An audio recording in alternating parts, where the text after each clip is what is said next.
Hello. I hope I haven't kept you waiting. Yes, this is the Crime Club. I'm the librarian. Epitaph for Lydia. Yes, we have that Crime Club story for you. Come right over.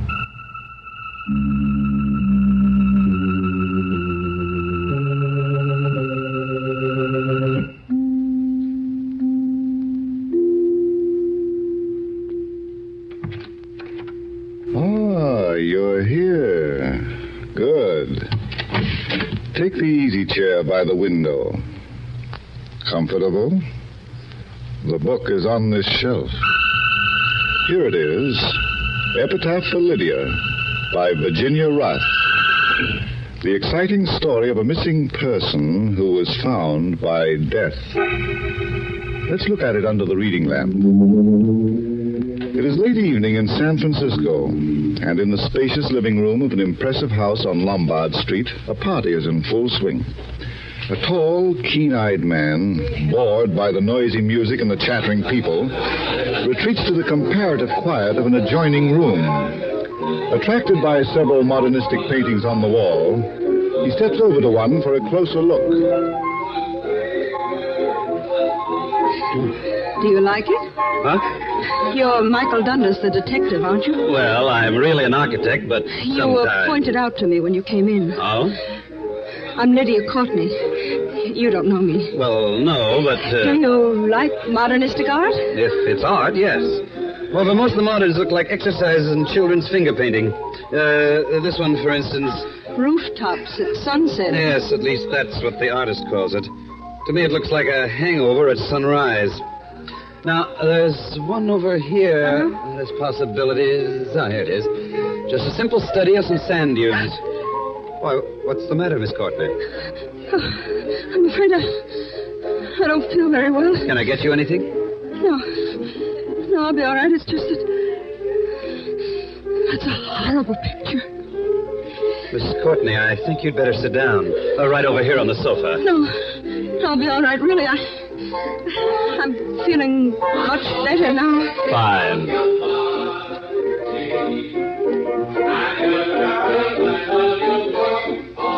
Miss Courtney. Margie. Oh. Miss Courtney. I knew she'd faint. Lucky I grabbed her before she fell. Now, onto the sofa. There we are. Lydia, aren't you going to... Oh, what happened? She fainted. The sand dunes. Many a one for him shall mourn, but none shall know. I've forgotten. That's odd. What? That she should quote from that old ballad. She was just delirious. She didn't know what she was saying. And I guess Margie doesn't mean anything either. Margie? Yes. By the way, I think I know you from someplace, don't I? Yes, I run a bookstore, Mr. Dundas. I think you've been in it a few times. Oh, that's right. I bought some books and had them sent. Your name is, Bond, isn't it? Yes, Sally Bond. Uh-huh. Tell me, how'd you burn your wrist? Oh, there, some grease splattered on me. I see. Sally. Yes, Lydia. I didn't say anything, did I? No, dear. Now, you just lie still. That's right. Can I give you a lift home? That won't be necessary, Mr. Dundas. Our escorts are somewhere in the crowd. They'll drive us back. I see. Just a suggestion, Miss Bond. Yes? I think it'd be wise for you to stay at Miss Courtney's home tonight. I will. You see, we live together. Oh? Don't worry about me, Mr. Dundas. After tonight, I think I'll be all right. Of course. Lydia's going to be just fine.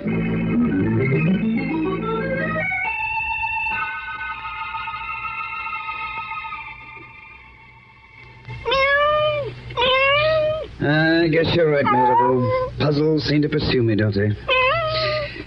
I go to a party for relaxation, and up bounces up prettier problems I've come across in years. A painting, a song, a woman who faints, and that poetry she quoted. Oh, am I boring you? I get it. That look in your eyes. L'amour. Time for a rendezvous. Oh, but it's 1:30 in the morning. Okay. Stop pointing your whiskers, you roue. I'll let you out. Come on. Up we go. Margie, I'm always thinking of you, Margie.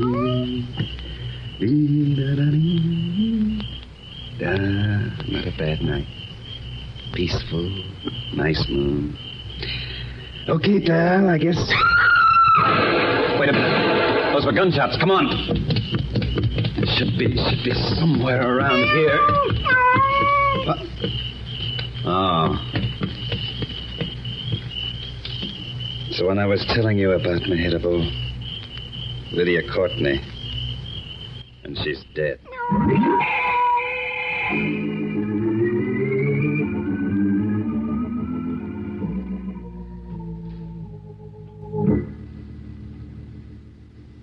But, Inspector, that's all I know. That's the whole story. Can't be. Doesn't make sense, Mike. It's crazy. Mm-hmm. Crazy, but true. Oh. Did your boys find anything that might help? No.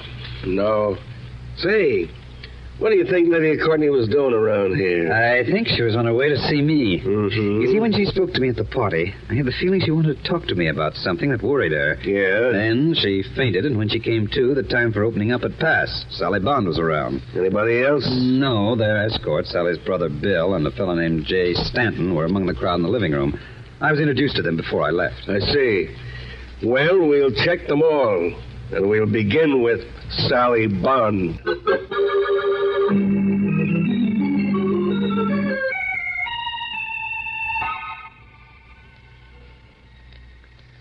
You don't seem very surprised to learn of your friend's death, Miss Bond. Well, I've already heard about it, Inspector. How? Neither the radio nor the papers have broken the story. My brother Bill here told me. Oh, Brother Bill told you. Yes. And how did you know, Brother Bill? Well, I'm a special feature writer for the Clarion. I'm doing a series on crime, and I happened to be at a nearby precinct when the flash came in. Uh-huh. Naturally, I rushed over to tell Sally. Naturally. Mind if I ask a few questions, Inspector? No, Mike. Go right ahead. Sally, what time did you and Lydia get home last night? About 12. I thought you were going to keep your eye on her. Well, I was upset. I took a sleeping pill and gave one to Lydia. Apparently, she didn't take hers. She must have slipped out after I fell asleep. I see. Do you know what was bothering her? No. All I can tell you is that for the past 3 days, ever since Tuesday night, she was just a bundle of nerves. What happened Tuesday night? I don't know. Lydia went out at 8 o'clock. I heard her take her car out of the garage and drive off. But when she got back, I couldn't say. I was asleep. And on Wednesday morning, you noticed something wrong. Yes, Lydia was very jumpy. I asked her where she'd been the night before. She wouldn't tell me. Do you know who might have been with her? No. It wasn't Brother Bill, was it? No, it wasn't. Well, where were you that night? Well, I was over at Jay Stanton's house. We were playing gin till about 1 o'clock. Then I went home.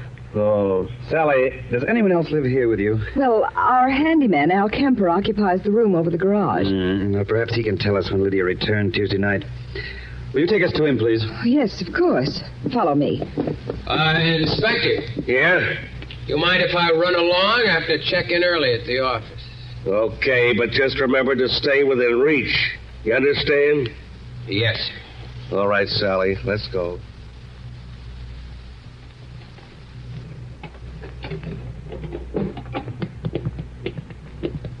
Is this Lydia's car, Sally? Yes, Mr. Dundas. How about calling the handyman? Certainly. Al! Oh, Al! He may still be asleep. Excuse me, I'll run up and get him. Inspector. Yeah? Take a look at the bumper and the front fender. They've both been straightened. And the fender's been painted quite recently. Inspector! Yes? Al Kemper is gone.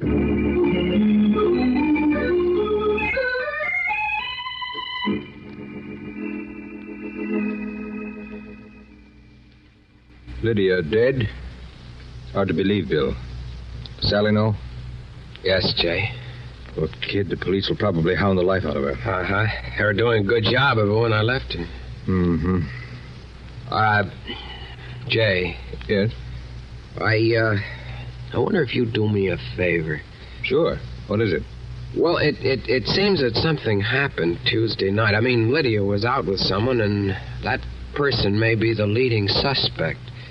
Well? I told the police that I was playing gin with you till 1 o'clock. What? They asked me where I was. I couldn't tell them I was just cruising around in my car that night. But, You've Bill... got to back me up, Jay. You've got to.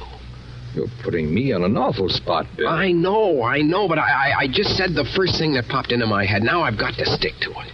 I don't know. Not only for me, Jay, for Sally. Well... You will? Okay. Thanks, Jay. Thanks a lot. I'll never forget this. Never. Just one thing before you go, Bill. What's that?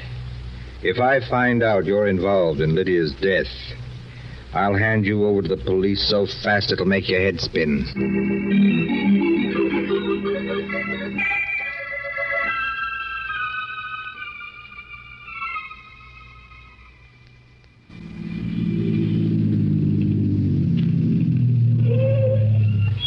Well, here we are, Inspector. Yeah.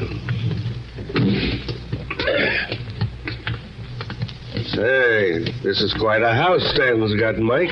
Looks like it's all glass. Practically. Rather an extreme functional design. Plenty of light and air. A regular goldfish bowl. Yes? Oh, hello, Dennis. Come in. Thanks.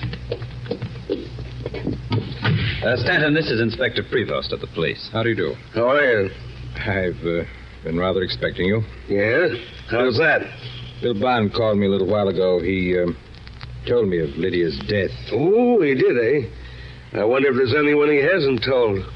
Well, I was a very close friend of Lydia's, as well as her attorney. I guess he thought I should know. Uh-huh. Stanton, we've been told by Sally Bond that Lydia had been acting queerly lately. Do you know why? No. We all commented on it, but she wouldn't tell anyone what was bothering her. I see. By the way, Stanton, where were you last Tuesday night? Oh, right here. Bill dropped in early in the evening, and we talked, played cards. He left about, 1 o'clock. Mm-hmm. Stanton, did Lydia make a will? Yes. Would you like to see it? You mean you have it with you? Well, not exactly. It's in my safe. You see, this is my office as well as my home. Oh, well, you probably remember the contents of the will. Tell me, who benefits by Lydia's death? Well, outside of certain small bequeaths, where the bulk of the estate goes to Sally Bond.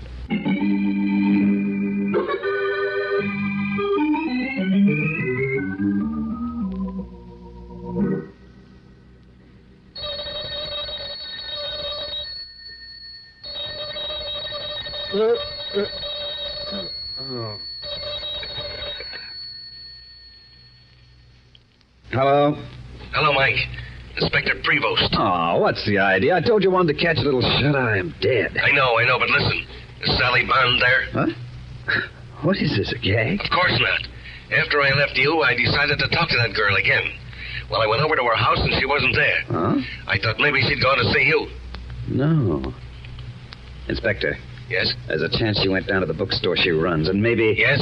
Better drive over here and pick me up. I want to go down there with you.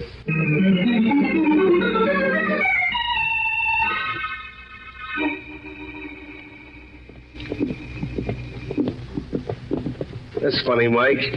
The door to the store is open, and yet nobody's here. Listen, wait. What was that? Quick, Inspector. The door behind the desk. Right. There, Inspector. On the floor near the table.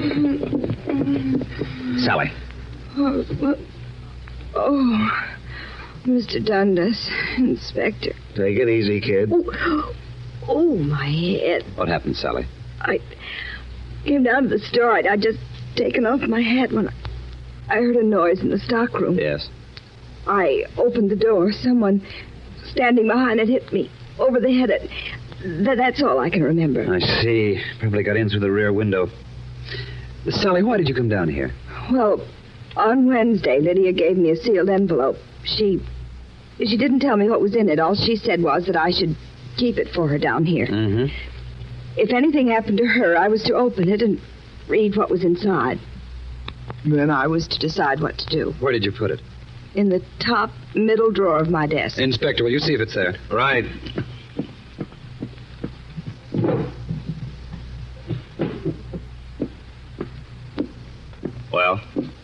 It's gone, Mike. Uh-huh. It would be. Sally, we've been informed that you are virtually the sole heir to Lydia's estate. Oh. You don't seem at all surprised. No, I'm not. You see, several years ago, I happened to save Lydia's life in an automobile accident. Well, Lydia was very grateful. She wanted me to give up my job and come to live with her. Mm-hmm. I told her I hated being idle, so she loaned me some money, and I bought this store. I suppose she thought she hadn't done enough for me, and that's why she left me everything. Well, after all, you saved her life.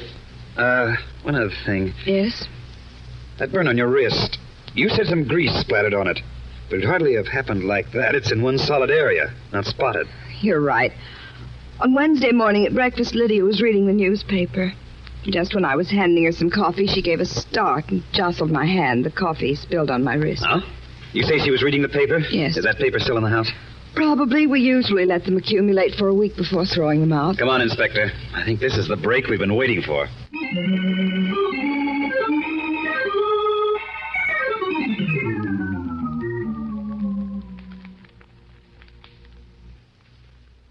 Here they are, Mr. Dundas, the papers for the past week. Thanks, Sally. Now, let's see. Thursday, Monday. Here we are. Here we are, Inspector. Wednesday. Good. Now to find the page with the darkest and biggest coffee stain. Here it is. What could have startled her? The United Nations in special session, dry goods convention, Oh, this must be the one. Girl missing. Oh, what does it say, Mike? Mrs. Thomas Kaysen of 624A, Flyshacker Avenue, reported to the Bureau of Missing Persons that her niece, Margie, 14, left home last night and is missing. The girl left her house at about 10:30 following a dispute with her aunt. A search has been instituted by the authorities. There's a picture, too, Margie Kaysen. Yeah, the missing Margie. But what do you think? Oh, wait a minute, Inspector. I've just had a brainstorm. Huh? That ballad Lydia quoted, it just came to me. It goes, "Many a one for him shall moan, but none shall know where he is gone. Over his white bones when they are bare, the wind shall blow forevermore." Well, does that mean anything to you, Mike? You bet it does. It means that Margie's aunt is going to have 2 unexpected visitors. Come on, Inspector.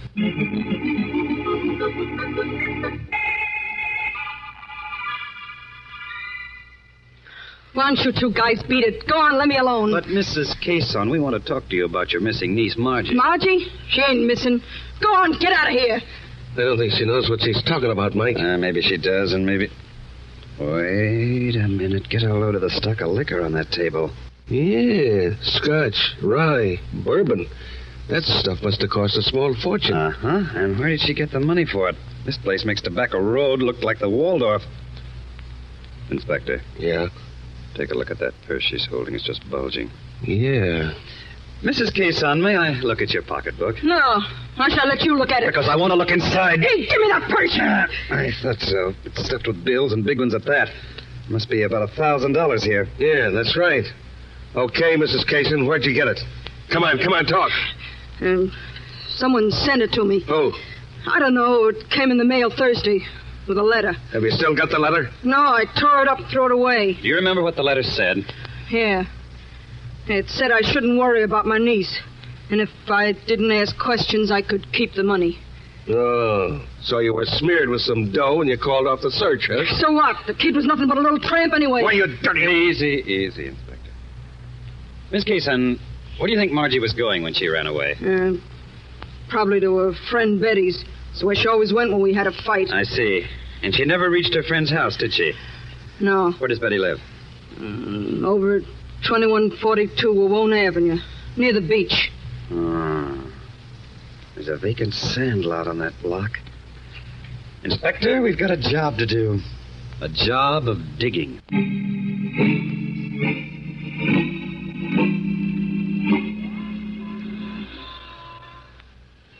Yeah, you got a lot of men here, Mike, but they haven't found anything so far. Keep them at it, Inspector. I'm sure... What's the matter? Bit of luck, I think. Look at that mongrel dog over at the corner. Yeah. He's digging in the sand like mad. Huh? Come on. Right. Why, the mutt's run away, Mike. That's okay. I got my eye on where he was digging. Here it is. Do you see the hole? Uh-huh. Okay, give me your shovel. Right, here you are. Thanks. Now pray.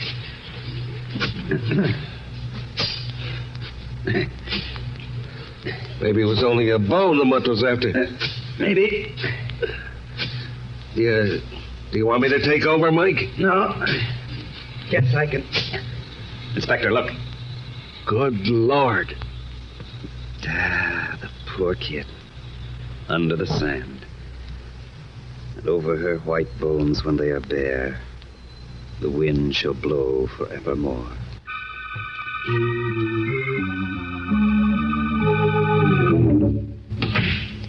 Did you get the coroner's report on Margie, Inspector? Yeah, Mike, it was just as you figured. The kid was dead before she was buried. That's fairly easy now to reconstruct what happened. It is? Not for me. Well, the only conclusion which fits all the facts is that Lydia's car hit Margie and killed her. Terrified, Lydia and whoever was with her buried the body in the sand. Why? After all, it certainly wasn't deliberate. It wasn't murder. True, but a conviction on at least a reckless driving charge is fairly probable. Okay, go on. Well, Lydia couldn't stand what she'd done. That's why she gave that sealed envelope to Sally. Probably contained a full account of what happened. Kind of a confession to lighten her guilt, huh? Yes. By the way, how did the killer know about it? Probably through Lydia herself. Lydia? Yes.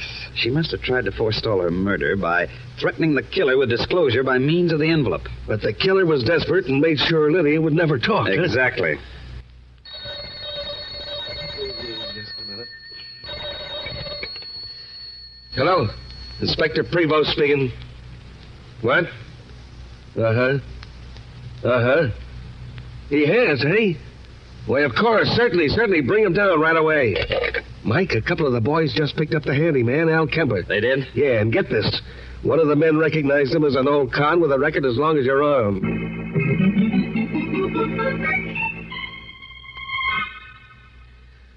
All right, Kemper, come on now. Stop stalling. Why did you run away? Early this morning when Miss Bond's brother came to see her, I was out in the yard near the kitchen. Yeah? The window was open, and I heard him tell his sister about Miss Courtney being dead. I figured me with my record, it wasn't healthy to stick around. You're lying. I'm not, I tell you. Just a minute, Inspector. Kemper, where were you last Tuesday night? Well, I was in a neighborhood bar until about 11:30, and then I beat it home and hit the hay. Did you hear Miss Courtney come home? Yeah. When she drove in, she woke me up. Was there anyone with her? Yeah. Who was it? I don't know. I heard Miss Courtney's voice, but whoever was with her was whispering. Did you hear what they said? Well, not much of it. Miss Courtney was scared. She kept saying something was all wrong. The other person kept telling her she had to keep her mouth shut about it. Anything else? Oh, wait. There was just one other thing. Yes? The other person said something kind of funny. Let me see. Yeah. I could never stand it. Never. I'd go insane in a month. That's just what was said. Oh, not very much to go on, is there, Mike? On the contrary, Inspector. I think it's the key to the whole case. The key? Yes. Get Sally Senton and Bill down here right away. What for? I'm going to trap the murderer.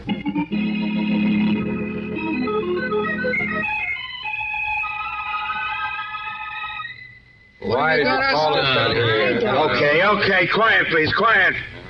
All right, Mike. Thanks, Inspector. I called you all down here because there's been a new development in the case, and I'll need your help. Now, will you follow me, please? I don't see any sense. Where are we going? Upstairs, Brother Bill. Hurry up. Come on. Get in the elevator. Okay. It's a tight squeeze, but I think we can make it. There we are. All right, Inspector. Close the door and take us up. Right.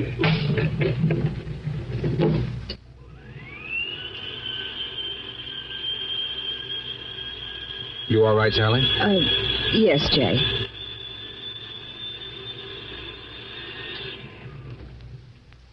Oh, what's the matter, Inspector? I don't know, Mike. Funny. We seem to be stuck. That's a fine how do you do. Between floors, too. Keep your shirt on, Brother Bill. That's funny. It won't start. Now, don't worry, folks. We'll probably get going in a minute. I'd like to get out. Yeah, how about it? I said I'd like to get out, please. I can't stay in here. I can't. Please. You don't understand. You don't understand. I'm afraid I do, Stanton.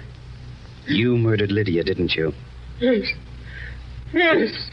I killed her. I killed her. All right, Inspector. You can take us down now.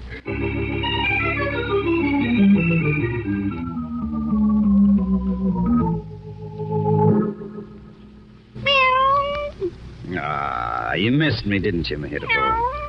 Mike, will you put that darn cat down? Relax, Inspector, relax. Relax, he says. Don't you think it's time that you answered a few questions? Okay. Excuse me, Epitaph. What do you want to know, Inspector? How did you figure out Jay Stanton's claustrophobia? His fear of being hemmed in? Well, first of all, when we visited Stanton, his house seemed strange. It was almost all glass. You yourself called it a goldfish bowl. Yeah, that's right, so he did. Then he had his office in his home, not in a building where he'd have to take an elevator every day. Uh-huh. Of course, at the time we saw him, it didn't mean too much. It was just odd. Yeah, but when were you sure? When Kemper told us what he'd overheard. As you recall, the person with Lydia said, "I could never stand it. Never. I'd go insane in a month." Yes, but how could you know what he referred to? Well, obviously, Lydia and Stanton were talking of what they had done to Margie. The only way Stanton could terrify her into silence was by pointing out a probable jail sentence if they were caught. Uh-huh. Thus, what Stanton said could only refer to what jail would mean to him. He would go insane because of his claustrophobia. I see. And when you tied that up to his glass house, having his office there, you had him all wrapped up. Yes. Oh, what's the matter, Epitaph? Rubbing your whiskers again, huh? You Casanova. Now, I'll let you out. Mike, will you stop bothering with that cat? Sorry, Inspector. There are some things which are much more important than crime.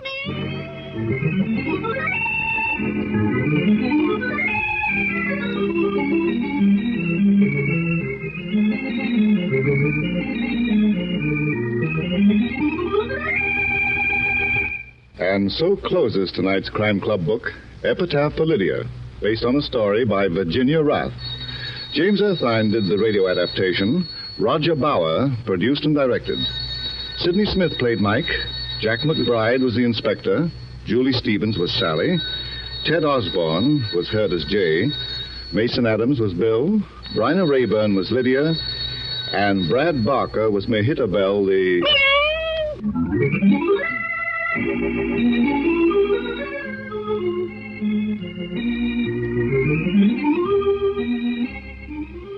This program came from New York. This is the Mutual Broadcasting System.